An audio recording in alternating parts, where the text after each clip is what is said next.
Hello and welcome to the first episode of Variety Studio with Evan and Rob. I'm your host, Evan Smith, joined with my co-host, Robert Cohen. The show is going to encompass a wide array of topics, including local news, state news, also a variety of topics and events in the tri-state area, politics, sports, music, TV, and movies, and much, much more. So why don't we get started right away with our first news story of the night.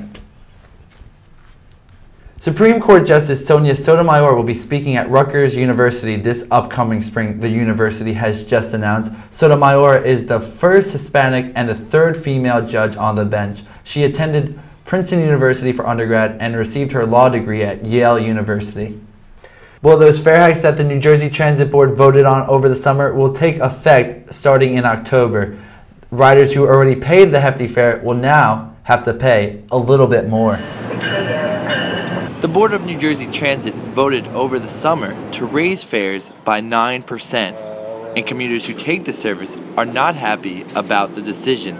It's absolutely crazy. Like the train service is not great. It gets delayed all the time. I don't know how they're going to manage to justify to keep increasing the price. The justification for the move? A $60 million budget gap that the organization is facing. The extra revenue will prevent massive layoffs across the board and also stop service cuts from being made. But a lot of riders feel that with the hike in prices, that service problems and infrastructure issues should be more readily addressed. Like you're increasing a fare and your service is like getting worse and worse every day. A lot of maintenance being required. I think the funds required to do the maintenance should be corresponding to the fare hikes. I don't think the services have gotten better, and we have a lot of infrastructure problems on the line, so things like the condition of the tracks, I know they're working on them, but it's taking a long time. Legislation to work on the tracks and to repair the damage that Hurricane Sandy left on the Hudson River Tunnel has been pending. New Jersey Transit just saw cuts in their state subsidies and is facing pressure to pay back a big state loan. Ultimately, it is the riders who will be paying the price. It's going to have a big impact on people from here who take the train every day. It's going to be a significant cost increase to their monthly ticket. According to the New Jersey Transit website, the new fare for a single ride from Princeton Junction to New York will be $16, while the monthly will now cost $451. For the year, that amounts to $5,412. Some riders were okay with the fare hike, but thought that 9% was too much. 9% is something else, you know. If you want to increase some amount, then 1% or 2% is fine, but 9% is something else. I would have gone with 2 or 3%. It seems more fair, or do it 2 to 3% every 2 or 3 years, not hit us with a 10%. This marks the 8th fare hike since 1988. The last one in 2010, which was a whopping 25% increase. We just took on a 25% fare hike not that long ago. The fare hike is unfair to riders, but it just looks like they will have to contend with it for now. Yeah, and Robert, the New Jersey Transit riders, they're not too happy about this fare hike. No, and so usually what happens in these situations, they talk to their local representative or their state legislator, or in some cases the state governor. A lot of people have reached out to Governor Christie about this issue and hasn't really fully addressed it. But I do want to switch focus now over to the Republican primary. Things are ramping up. We recently had the second presidential Republican primary debate for the presidential nomination for their party. A lot of interesting stuff over there. What did you see out of it, and who stood out to you? I thought Chris Christie looked pretty strong during the debate. He seemed to double down on a lot of the conservative issues. He's not polling as well as he'd like to right now, but I think with this debate he was able to reach a wide audience of people. Yeah, absolutely, and I agree with you there. I think Governor Chris Christie, I think he did much better than the first debate. I think he really doubled down on a lot of those conservative points. He's perceived as one of the more moderate Republicans, but in this debate he really kind of went hard on a lot of those conservative points, try to appeal to that base a little bit more. We talked about politics on a national level.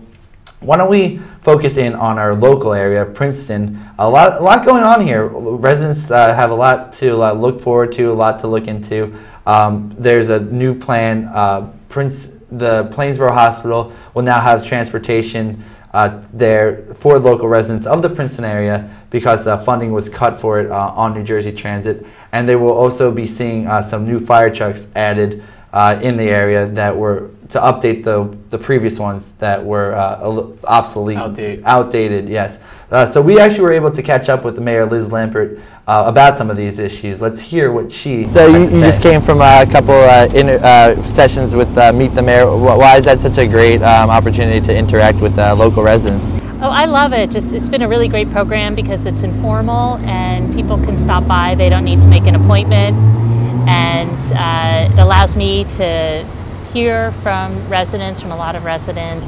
And so how often do you typically hold these sessions? I try to hold them every Friday of the month, or every last Friday of the month from 8:30 to 10 a.m. And when it's beautiful outside, I have them out here on Heinz Plaza.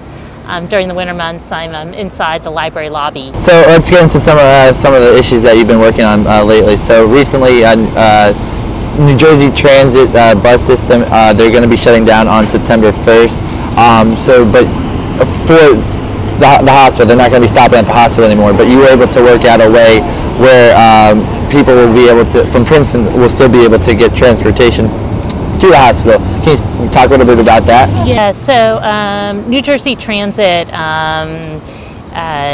is under a lot of financial pressure, and unfortunately, they're doing two things that both myself and I know the rest of council and a lot of people in New Jersey are really upset about. So one, they're going to be raising fares pretty much across the board. That's going to make it more expensive for commuters to get from Princeton to New York or anywhere else on the train.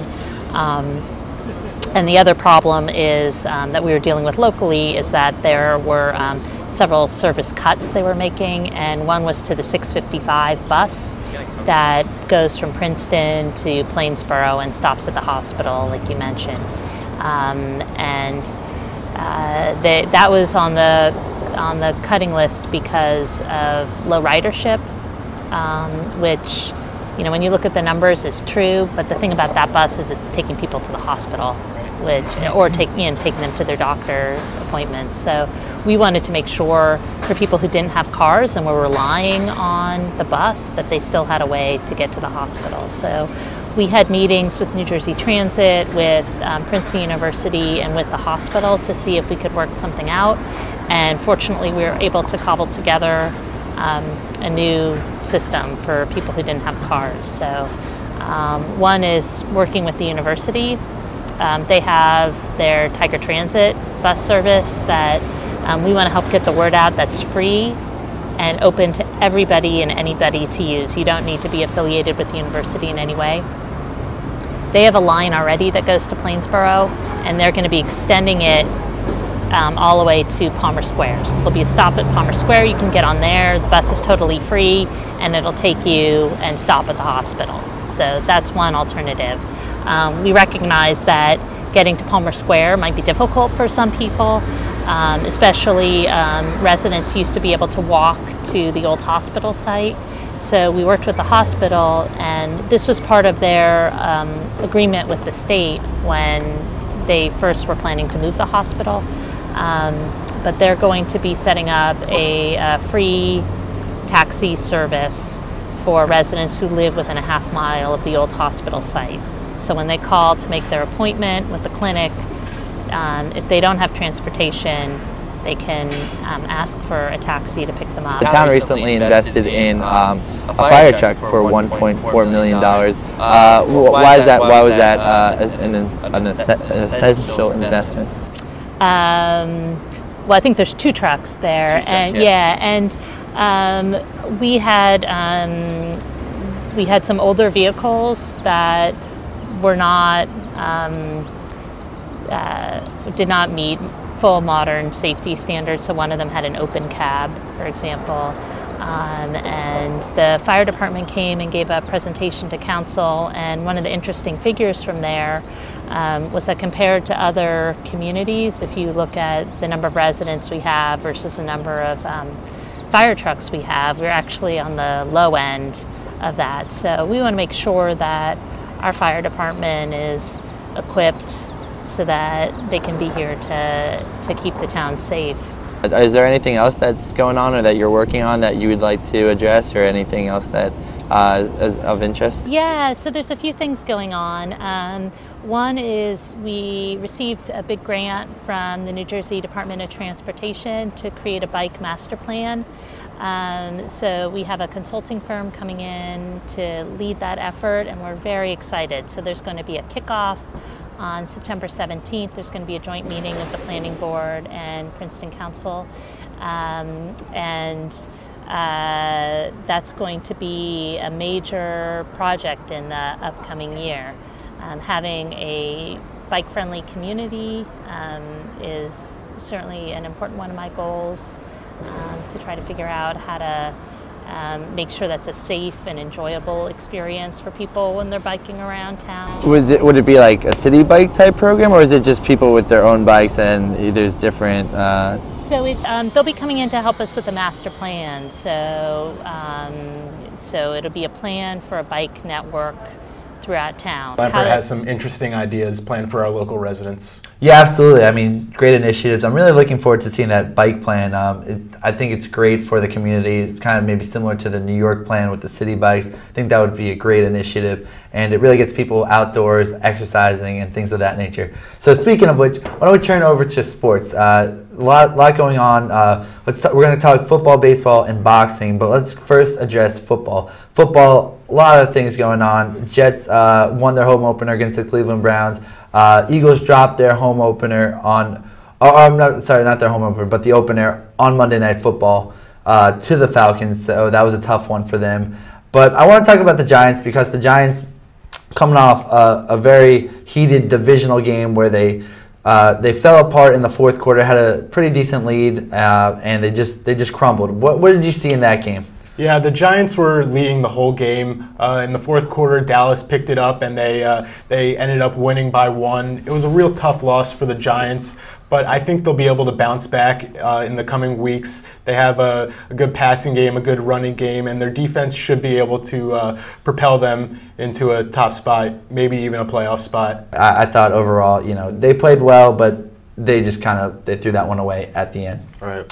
So why don't we switch our attention over to local football. Princeton University, they are coming off a mediocre year where they were 5-5, but they were really plagued by a lot of injuries, and that's really what it came down to. But this year, they're really looking to bounce back. We were able to catch up with Coach Bob Surace about his thoughts on the season, and we were able to catch up with some of his players on their thoughts about the upcoming season. Why don't we take a look to hear what they had to say?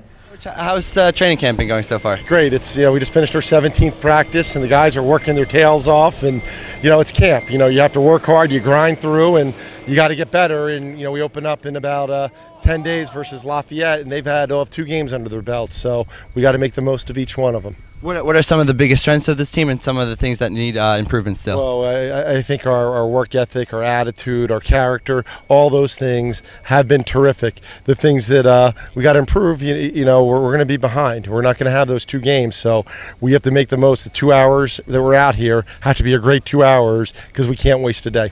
And what are the goals and expectations for this team? Yeah, it's be great today. Let's have a great practice, and that's our short-term goal. At the end of the day, there's 8 teams in the Ivy League, and we all have the same goal. It's to win the title, and let's see if we can get out there. The Princeton Tigers will be looking to capture that Ivy League crown this year. Cornerback Anthony Gaffney says that the expectations are high for this team as they are looking to bounce back from what they considered a down year. For me, I expect big things from the team. Obviously, the consensus is we had a pretty down year last year. But it doesn't matter. We're moving forward. We had a lot of guys here over the summer. Everybody getting better, getting bigger, faster, stronger. Guys working at home. So I'm excited. I think we got a lot of guys back, a lot of depth, a lot of older players, some young guys coming in making some noise. So I think it'll be a really good year. So what are some of the things that you guys have been working on camp up until this point? A big thing for us is taking the ball away. I think we were -7 or something like that last year, but you can't win a championship not taking the ball away. So we've been making a conscious effort, stripping the ball, and we can going up, making plays, getting picks.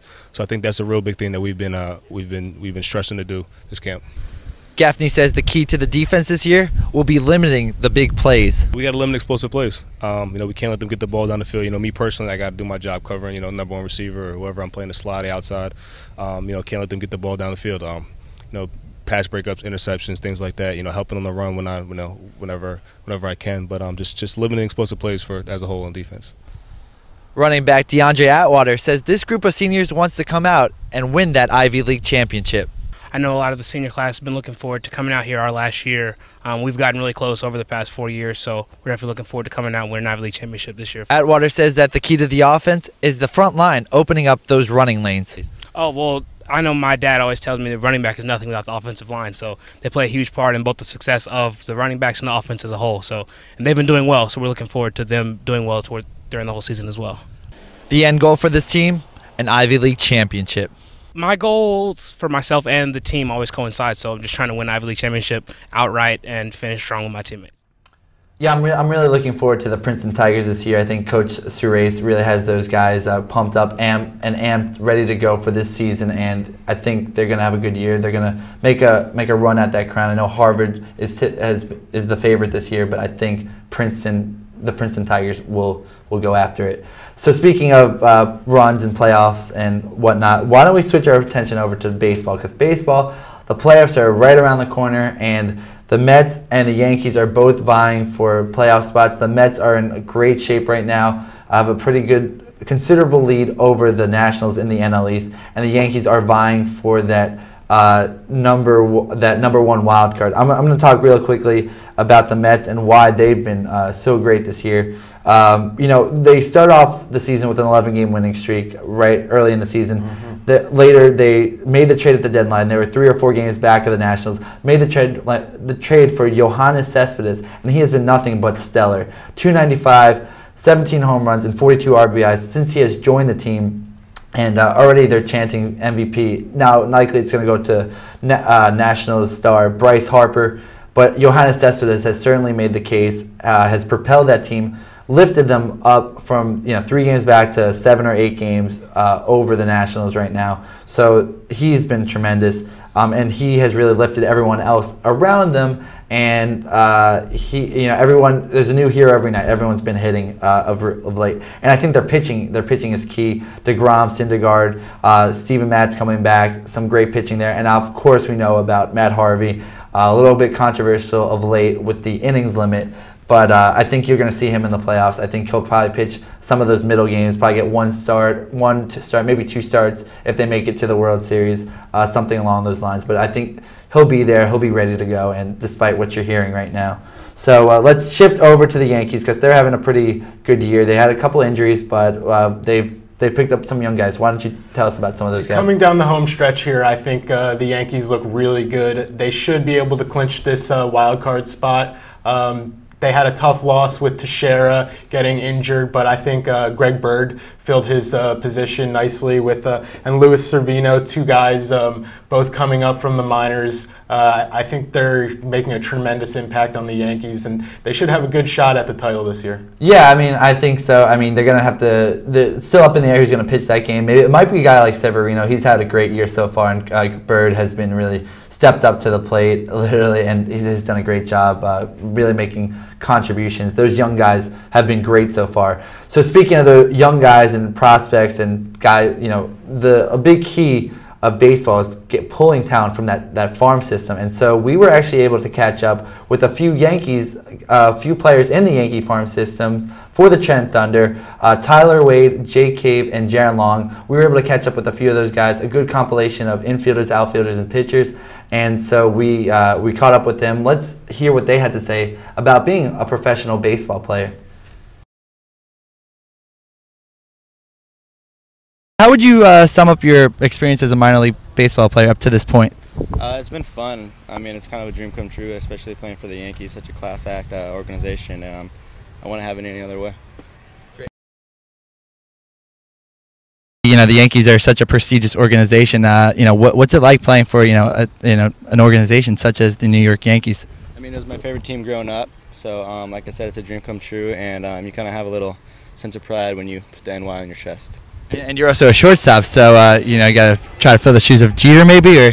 You can't really fill his shoes. He's got such high expectations, but I'll just be myself and do whatever I can to help a team win. So you recently transitioned up from Tampa. What's been the hardest part of transitioning, and what's just in general the transition been like? It's been a pretty easy transition. I wouldn't say easy, it's been smooth. I have a great clubhouse guys. As far as the game goes, I mean, it's the same game. I'm not swinging as well as I want to right now, but I mean, I'm just sticking with my plan, and things are going to fall. So do you change your approach as you climb up to different levels, or it stays the same? Pretty much the same, but I mean, whatever pitcher you're facing, you got to sometimes change your approach. But overall, I mean, we have all the video nowadays, and we got PJ, our hitting coach, and you got enough information to kind of base your approach off that.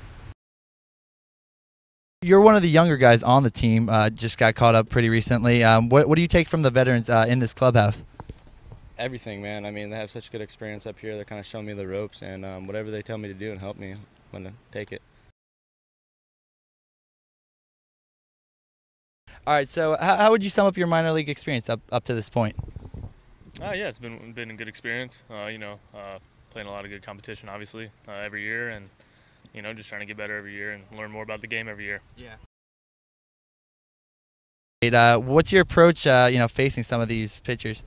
Every night you go out and you face a pretty good arm, and you just want to try to stay with the same approach, and look to drive some to the middle of the field, and when you're having a really good hot streak, you try not to get too high, and when you're down a little bit, try not to get too low, and just try to stay as consistent as possible in a game that's not very consistent.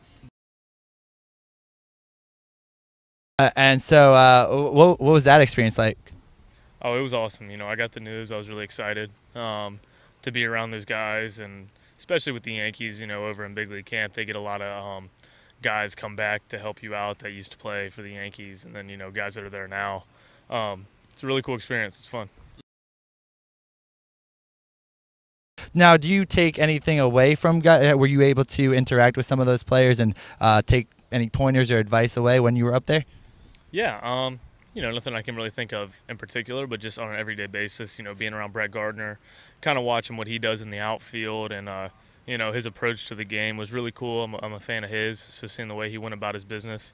Not so much, I don't think really about like the physical aspect of the game you learn more of, but you learn more about how to just go about your business, as a big leaguer, how the guys showed up to the field, the guys that worked really hard, you see what they do to make themselves great. And so that's something that I took away. So how would you sum up your minor league experience up to this point? It's been really good. Anytime you get an opportunity to play at this level, you're very thankful, and always trying to make the most of your opportunities, and the quality of baseball is very, very high today. Well, so your dad, you have some baseball blood in the family. Your dad, as the former hitting coach for the Yankees, currently the Mets hitting coach. How has he helped mold you as a player? I spent my whole life at ballparks. I grew up. The day school would get out, I'd head out to wherever he was coaching that particular year, and I'd spend the whole summer with him and just ride on the bus and do the whole minor league experience with him. And as he evolved to become a major league coach, then I would get to see that experience, and I'd go to the field every day. So it's just as much him as any other ball player that I've walked across, or any game or ballpark I've seen that gave me the drive to want to play at this level and the highest level ultimately. So I credit it just all the experience and being around it.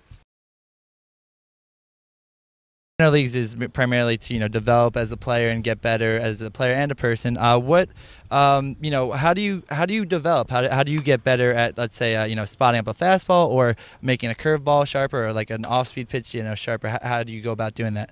Well, we're given great resources, from strength coaches to pitching coaches, all the way to mental conditioning. And I haven't played for another organization, but I know that this organization gives us plenty of tools and weapons to help us improve each and every day.